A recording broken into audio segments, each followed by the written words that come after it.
Goed, ons het nou die afgelope paar weke gepraat oor verbond, Ou Testament, Nuwe Testament, veral ook 'n bietjie oor die wet. Maar vandag gaan ons 'n bietjie gesels oor 'n konsep wat ons nie baie hoor nie, af en toe hoor, en dit is die konsep van Christelike vryheid. Verduidelik 'n bietjie vir die kykers, asseblief Dominee, wat is Christelike vryheid? Ja, die vraag rondom Christelike vryheid, dink ek, moet 'n mens gaan haal by waarvan is jy vry? Wat as jy sê ons het Christelike vryheid, waarvan is die Christen vry? En ek dink dit is belangrik om dit daan te grond, want dit het 'n positiewe en 'n negatiewe uitwerking. Om te sê, Johannes 8 vers 31 sê, praat Christus met sy disippels, en hy sê, as julle in my woorde sal julle waarlik my disippels wees, en die waarheid sal julle vry maak. En die waarheid natuurlik is, hy is die weg en die waarheid in die lewe. Die waarheid is Christus, die evangelie van Christus. So Calvin praat oor Christelike vryheid ook en sê, jy kan dit nie uitlaat in 'n opsomming van die evangelie van Christus nie. Die Christelike vryheid is deel van die evangelie verkondiging, deel van die evangelie boodskap. Want jy word vry deur die waarheid, deur Christus, vrygemaak van die oordeel van die wet. Dis die een konteks wat baie belangrik is, sê ons, as gelowiges, as Christen is ons vry van die oordeel van die wet. Met ander woorde, as ons sonde doen, beteken dit nie ons gaan in die hel beland nie, want Christus het betaal vir ons sonde. Natuurlik is dit nie 'n lisensie nie, en dit maak nie dat ons nou kan voortgaan met sonde na hartelus nie, want ons het 'n veranderde hart, ons het 'n dankbare hart wat nie meer wil sondig nie, wat God wil behaag.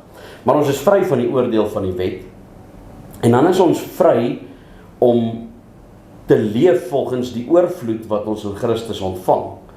En dit behels grootliks die skeiding wat ons reeds oor gepraat het tussen die seremoniele wette en die morele wette.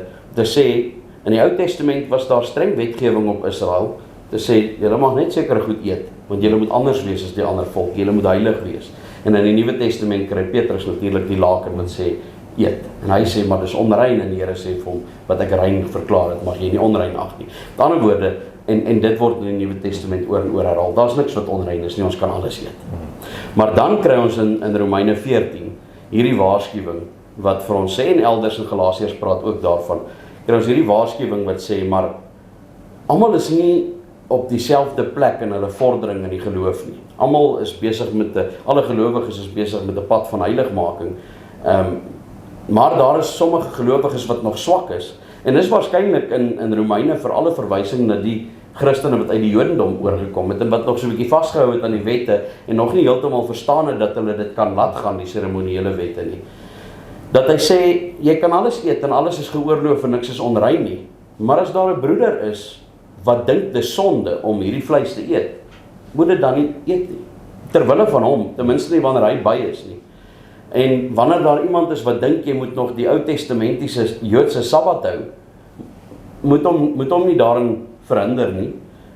Gun hom die vryheid om dit te doen. En dis die Christelike vryheid. Dis die vryheid in hierdie randsake wat nie die hart van die evangelie raak nie. Dat die een wat sterk is in die geloof, die een wat swak is, nie moet laat struikel deur sy gewete te bind nie. En dat die een wat swak is in die geloof, nie sy wette weer afdwing, of dit wat hy glo hy moet nakom, afdwing op die een wat die vryheid het om te weet hy hoef dit nie te doen nie. So tot 'n mate kan 'n mens dit so opsom om te sê, Christelike vryheid beteken dat geen aardse of menslike gesag jou gewete kan bind nie. Al wat jou gewete kan bind is God. So Christelike vryheid beteken, ons wil nog steeds alles doen wat die woord aan ons beveel, en wat duidelik is in die woord, duidelike bevele is, duidelike skrifgesag is, wat ons moet nakom, maar dat ons nie daarop sal laai en op ander mense sal dwing om te doen wat ek glo ons moet doen, en verander om ander mense te belet om iets te doen. So dit is in 'n netedop. As ek die volgende vraag kan vra, byvoorbeeld dit het te doen met, wat is gebied? Sekere goed word gebied, sekere goed word verbied, en dan is daar sekere goed waaroor die Bybel net swyg. Ja. 'n mens kan verstaan dat as die skrif baie duidelik iets gebied, ons praat nou nie van die seremoniele wette wat vervul is in Christus en daarom nie meer gehou hoef te word nie, maar as ons sê, kom ons vat moderne feeste, wat nie in die skrif gevind word nie. soos byvoorbeeld Kersfees, die moderne of kom ons sê die Christelike Paasfees, nie die Pasga nie, Ja. maar die Christelike Paasfees, of in selfs in eie volkskring 'n geloftefees. Ja, Dis als feeste tot eer van die Here, ja, maar dit is nie gebied nie, ja. maar dit word ook nie verbied nie. Nou, waar pas Christelike vryheid in en hoe werk dit met betrekking tot, as dit nie gebied word nie, mag ons dit dan doen? Of is dit, jy kan dit dan doen as dit nie verbied word nie? Ja. Is net so 'n bietjie vir ons Ja, ek duidelikheid dink Christelike vryheid gaan al twee kante toe. So 'n mens kan die vraag vra byvoorbeeld, mag ek 'n biddag vir reën hou? Dis 'n geweldige droogte, sê nou maar vir 3-4 jaar al. Dit word nêrens gebied in die Bybel dat jy in tye van groot droogte 'n biddag vir reën moet hou nie. Maar dis iets wat ons kan doen. En so dit gaan al twee kante toe. Ons mag nie iemand verbied om byvoorbeeld 'n biddag vir reën te hou nie. Ons mag dit ook nie afdwing nie. Ons mag nie vir iemand sê, ons gaan 'n biddag vir reën hou en jy moet daar wees, anders sondig jy nie. En dis waaroor Christelike vryheid gaan, is om te sê, ek mag nie iemand anders se gewete bind nie. Met ander woorde, ek mag nie vir iemand anders sê, jy moet dit of dat doen, wat die Bybel nie noodwendig verbied nie. En as jy dit nie doen nie, dan sondig jy. En dit is in daardie lig wat ons byvoorbeeld geloftedag kan vier. Dis nie in die Bybel nie. Die gelofte is afgelê baie lank na die Bybel geskryf is. Dat die aard van die saak is 'n volkseie fees. Dis gesentraliseer of beperk tot die Afrikaner volk. Maar dis tog 'n baie groot geleentheid in die geskiedenis en dis 'n gelofte wat ons voorouers afgelê het wat ons moet nakom. En dieselfde kan 'n mens sê van Goeie Vrydag. Ons vier Goeie Vrydag. En ek dink die riglyn wat 'n mens maar altyd nog steeds moet vashou is in waarheid. Die waarheid maak jou vry. Jy het vryheid in waarheid. Solank jy nie in die waarheid is nie, is jy nie vry nie.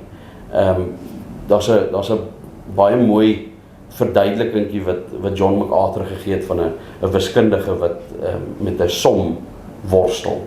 En van vroegoggend af is hy besig met die som en hy kry hom nie uitgewerk nie en hy's nie vry nie. Want hy het nog nie die antwoord nie. Hy het nog nie by die waarheid uitgekom en hy kom by 'n antwoord uit en as hy hom gaan toets dan is hy verkeerd, dan is hy nog nie vry nie. En uiteindelik as hy by die regte antwoord uitkom, dan kan hy sê nou is ek vry. Ek het die waarheid ontdek en nou is ek vry. En dis daai tipe idee wat ons kan sê, solank jy in die waarheid is, met ander woorde ons vier Goeie Vrydag in die waarheid van die kruisiging van ons Here Jesus Christus. En ons vier Opstanding Sondag in die waarheid daarvan dat hy opgestaan het. En ons vier Geloftedag in die waarheid daarvan dat ons getuig en bely dat God uitredding gegee het vir ons volk. En so in waarheid, dit word nie gebied in die woord nie, maar is ook nie verkeerd om in waarheid die Here te wil dien. En in opregtheid voor hom, vir ootmoediging voor hom te buig, in afhanklikheid te vra dat hy vir ons reën sal gee as dit sy wil is om dit te doen. Solank dit in waarheid is, kan ons dit doen. Wonderlik, dankie.